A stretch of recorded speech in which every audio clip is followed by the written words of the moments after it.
This is Daily Blast Live. We're talking about what you're talking about. Real, honest, entertaining, live. DBL starts right now. Welcome to DBL. It is Tuesday, May 26th. I'm Tori here with Al. Hello. Hello, and we already made fun of my Blanche Devereaux Miami outfit, which is very comfortable. It's grown on me. It has it? Yeah, it looks like art in a hotel that's like $70. No, 89 a night. Upgrade. Yes, there we go. Lindsay joins us from home. Lindsay, how you do? Oh, she looks much better. You look much better. Hey guys, I know I look like an art installation too, Al. You can go ahead and get the jokes out now. You really do. You look like art that I don't understand, but I look at it and say, that's deep. It's like Basquiat, where you're like, oh, I like that. All right, let's get started because the U.S., switching gears here, is nearing a very difficult milestone. Nearly 100,000 Americans have died from COVID-19. This was as the WHO is warning that North America could see an immediate second peak if it fails to continue being stringent on social distance measures. But are people just over the coronavirus and throwing caution to the wind? Well, it looked like it all across the nation. People headed outside to enjoy the holiday weekend. Many completely ignored any safety measures. So let's take a look. Let's go to the Ozark, the Lake of the Ozarks. This is a scene at the pool in Missouri. I don't even find that attractive without the coronavirus. Hundreds of people close together drinking in a pool. No one seen wearing masks. Now let's take it down to San Antonio, Texas. A similar scene as people went tubing down a river in San Antonio, Texas over the weekend. Let's head over to Houston, where hundreds gathered to socialize again. We see no one visible wearing a mask. And at beaches all over the nation, from Venice Beach in California to Jones Beach in New York, thousands flock to the shores to enjoy the nice weather. I get it. So what will it take to get people to stay 6 feet apart and wear a mask with so much of the nation reopening, especially now that wearing a mask has become politically charged? Listen to what I thought this was wonderful. North Dakota's Republican governor had to say about it. And I would ask people to try to dial up your empathy and your understanding. If someone is wearing a mask, they're not doing it to represent what political party they're in or what candidates they support. They might be doing it because they've got a 5-year-old child who's been going through cancer treatments. They might have vulnerable adults in their life who are currently have COVID and they're fighting. Way to go, sir. That is amazing. And you can just tell something personally. He knows someone that is vulnerable and understands that that's what the mask means. It means I care about my other neighbors. Are people over the coronavirus, Lindsay? Are people just like forgetting about it? Yeah, but that's the thing. I don't think that's an option, right? You can't just say that this is done. People are not wearing the mask, and I understand that it's an inconvenience, right? Putting on a mask is not something we normally did. But if you think about the New York Times cover that came out over the weekend, it said 100,000 deaths and listed 1,000 of them. And that should have hit home for everybody. That's only 1,000 real people that died. So you're inconveniencing yourself, but you might be killing somebody's family member. And I think when people don't get that point by now, it's really just sad to hear about all these people out and about. Specifically, even if you're out just with no mask on, I don't understand it at all. Yeah, and Al, you and I were talking earlier about the 140 cases that might have come from 1 or 2 coronavirus hairstylists from one salon. Right. I mean, you know, Tori, these people are called super spreaders, and, you know, you just don't know. In that case, we did know because they were saying that one of the hairstylists was currently symptomatic while she was taking care of people. And we're starting to conflate two things, which I often feel like we do. And Linz, I want to, you know, I don't know how you feel about this, but there was a thing where some people were saying, I cannot continue my livelihood on lockdown. That is something we can have a discussion about. I'm not sitting here, somebody that does have a job, and I'm not going to tell you to stay home and just suck it up when you don't know. Totally different discussion. Yes, totally. But pool parties and getting your hair done by somebody who's currently sick, visibly sick, these are two different things. That's an act of selfishness on both parts. Yeah. I mean, if you need to continue your business, that's one thing. But if you were open, you can't even go with the I was asymptomatic. I mean, we're talking about a level of selfishness that's going to have ripple effects if people lose their lives, lose young ones, lose old ones. There are people in their 20s, 30s, and 40s that have passed away. So we can't continue to just say this is only affecting the old and the immunocompromised, right, Linz? Agreed, Al, 100%. Yeah. Let's move on. And a lot of people are saying right now, yeah, that was great clips in Missouri that was super spread with 2 people, 140 people ended up getting sick from the coronavirus. Well, the death, moving on, they just got exposed, not sick. The death of a black man in Minneapolis is being investigated by the FBI. This is after his arrest video went viral, and a warning to our viewers. And I warned you before on things. This video is particularly graphic. Take a look if you feel comfortable. Please, I can't breathe. Please, man. Get up, get in the car. Mama. Get up and get in the car right. I can't. I gave y'all the opportunity to get in, bro. I told you can't out right now, bro. Look at him. Bro. Get off of him now. What is wrong with y'all? What the f? He got made. He got made. Okay, in the video, you see a police officer pinning his knee against the neck of a black man who repeatedly says, "I cannot breathe." People at the scene pleaded with him to stop, which the officer does not do. In fact, he gets out his mace. Towards the end of the video, the man is completely unresponsive, and they had to drag him away on a stretcher. Now, after the incident, the police released a statement saying officers responded to a report of a forgery in progress, and that the suspect physically resisted officers. The black man seen in the video died a short time after being taken to a medical center. Minneapolis Mayor Jacob Frey also addressed the video. Take a look. I believe what I saw, and what I saw was wrong at every level. We watched as a white officer pressed his knee into the neck of a black man. When you hear someone calling for help, you are supposed to help. All right. Well, that video is going to be in our heads and hearts for a very long time. It's very much like Eric Garner saying, "I can't breathe." Lindsay, what was just your first reaction, and what do you think should happen to these officers? I think the officers should be arrested. They killed him. I think it's just, you're saying it's just like Eric Garner. It's exactly like Eric Garner. The only thing that Eric Garner was allegedly selling cigarettes. This man, George Floyd, I believe is his name, was allegedly signing a bad check. None of those are things that you should be killed or die for. And it's really frustrating that we have the mayor or people coming on and saying this is bad. We have sometimes presidents saying this is bad, but what are you guys going to do about it? I think that's the frustrating thing, is that, and why people are challenging their elected official, especially black people, to do something at this exact time, because we need an agenda that says exactly how you're going to combat this racism in this country, because every single week we've been seeing a different story about people dying, and sometimes several a week, and there's nothing else for me to do besides feel deflated at this point if no one is going to take action and feel like it doesn't behoove them to do something more than say this is wrong.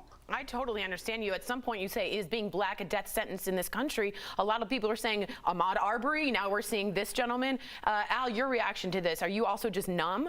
I immediately strangely thought, obviously, of Eric Garner. He literally said the exact same thing that Mr. Garner did. But I thought about Do the Right Thing. That movie from Spike Lee in 1989. There was a character called Radio Raheem who was strangled by a police officer and then thrown in the back of a car, and there's a very visceral scene where they throw him, his eyes are open as they throw him in the back of the squad car, and it really made me think about that, and that was 31 years ago. And that was a movie, and everybody's like, wow, that's such an interesting take on this movie. It wasn't a take, it was happening then. NWA had a rap called, I can't say the title, about the police, and everybody's like, well, where did they come up with those lyrics? That's because this has been going on forever, and now we have videotape, and now everybody's like, oh my goodness. But we've had videotape, and nothing's changed. So I'm anxious to see if this is going to, eventually the dam will break. I don't know if this will be the person to do it. Unfortunately, I doubt it. All right, we're moving on to another viral video. Please keep writing us in on Facebook and YouTube from this weekend. It's causing more outrage. This time it was a confrontation in New York City Central Park, and a warning: some viewers might find this video a little disturbing. In the video, you see a white woman calling the police on a black man who she claims was threatening her. Turns out he just asked her to put her dog on a leash as required by law. That's when she became upset. And let's take a look at what happened next. Please don't come close to me. Sir, I'm asking you to stop recording me. Please don't come close to me. Please take your phone off. Please don't come close to me. I'm taking pictures calling the cops. Please call the cops. Please call the cops.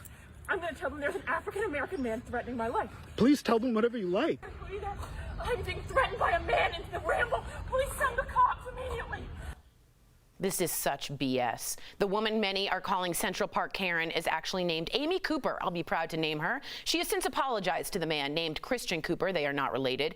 She has also had to return the dog to the rescue agency that she adopted it from after many were concerned she wasn't treating it properly. Meantime, her employer, the investment firm Franklin Templeton, tweeted this saying, yeah, she's been put on administrative leave pending an investigation. Let me say this all came from social media asking Franklin Templeton and the abandoned Cocker Spaniel rescue, what are you going to do about this? Now we're weaponizing Karens around the world. Al, what should happen to this woman? I think she should brought up, there's something, and this is a weird tangent, but there was a thing with gamers a long time ago where they had something called swatting, Lindsay. And what gamers would do is that if they were going up against a rival gamer that was beating them, they would call the SWAT team and say that there was somebody with a weapon. And I believe somebody lost their life because the SWAT team flooded their home thinking that there was a threat and killed that person. I believe she was doing the exact same thing. She was calling the cops, saying that she was under attack. She was calling the cops for them to do what we saw in the previous video. Interesting. Let us know what you think. We'll be right back.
Welcome back to DBL. In 1993, Lorena Bobbitt was a household name in the tabloids. Lorena is now telling her story in an emotional new film called I Was Lorena Bobbitt.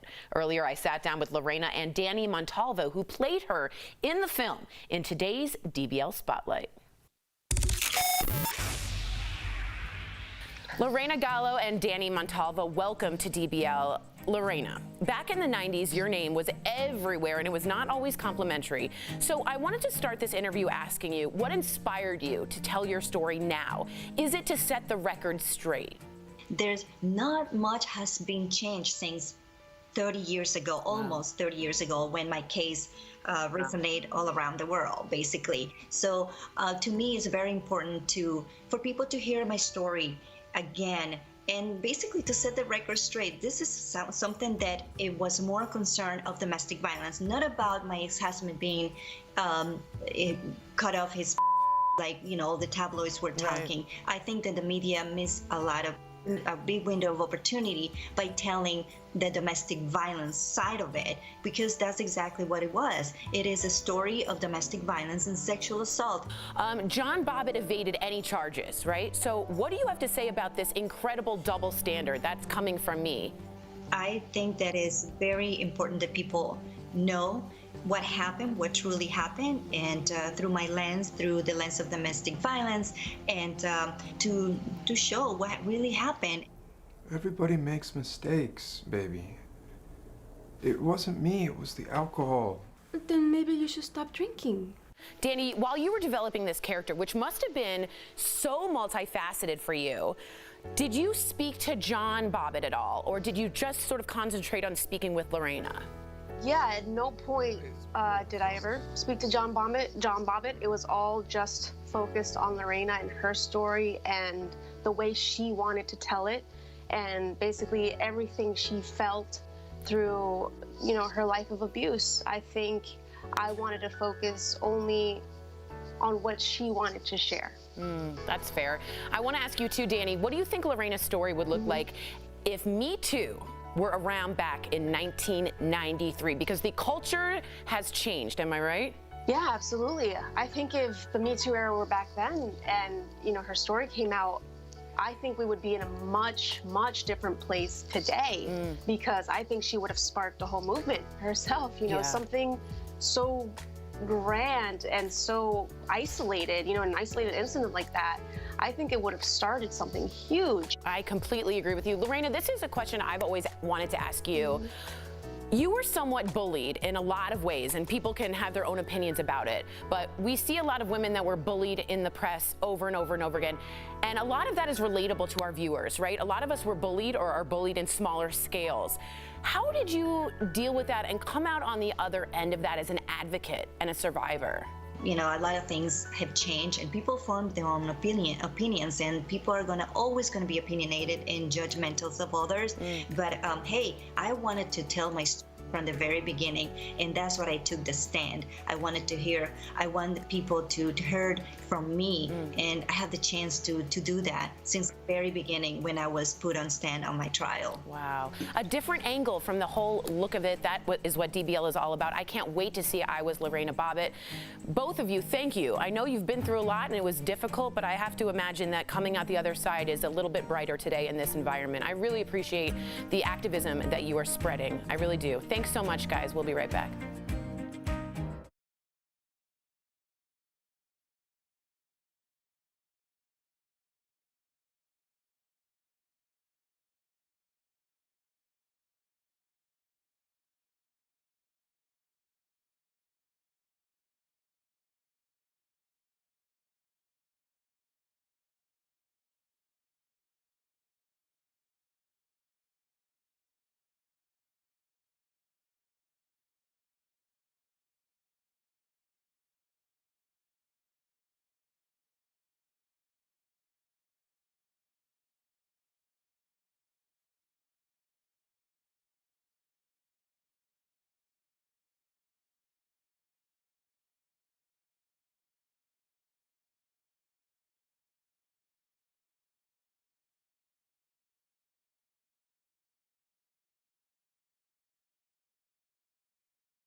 DBL is continuing to bring you stories of the pandemic from around the world. I love this segment. Today we hear from Jackie in Taiwan. In 2003, the small island country was hit hard by the SARS epidemic. So when the coronavirus outbreak started, their government took some pretty strict measures to keep people safe. Now there's hope that life is starting to return to normal. Let's have a look at Taiwan. Hi, this is Jackie from Taiwan, Taipei. Basically, so far in Taiwan, the situation is being controlled really well. As you can see on the street, the traffic and everything has gone back to normal already. COVID-19 in Taiwan has affecting everyone's life. A lot of people are working from home since March. In the beginning, when I do work from home, I was like, yay, I don't have to go to work anymore. But after 3 weeks, I feel like, oh, I miss my colleague. Going back to whatever our routine life is, I think it's quite important. A lot of people are starting going back to work because we have 0 cases for the past 7 days. In Taiwan, there's something really different. So you can actually register the mask online and then pick it up from convenience store or the pharmacy that closest to you. They even create an app for it. The other things that is really interesting, my friend came back from America.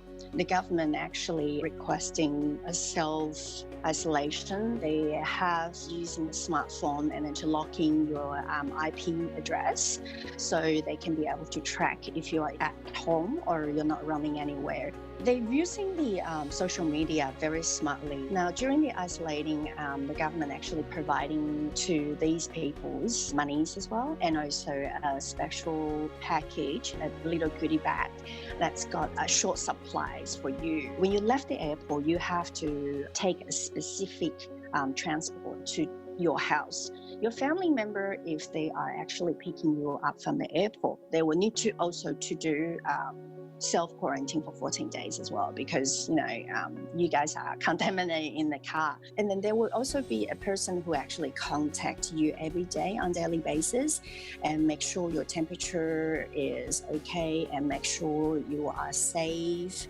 within these 14 days. And if you're not wearing the mask, people next to you were actually questioning you. It was like, how come you're not wearing mask? It was pretty shocking for me because everyone was following this so well, and then everyone is respecting so well. In the public open areas, we don't need to wear mask. It's not compulsory, but there are still people wearing masks. And then the government were actually reporting every day in a certain time, so they can actually report how many cases and where the cases coming from. It's very transparent to all of us. Everyone feel pretty safe because you know what's going on. I literally feel like the life has been started to going back as what it is. Promotional consideration is brought to you by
Welcome back to DBL. It's time for a security alert sponsored by Lifelock. So this new scam is taking advantage of people who booked cruises for the summer. So pay attention. Travelers say con artists are pretending to be cruise line employees, and they're asking for your credit card information.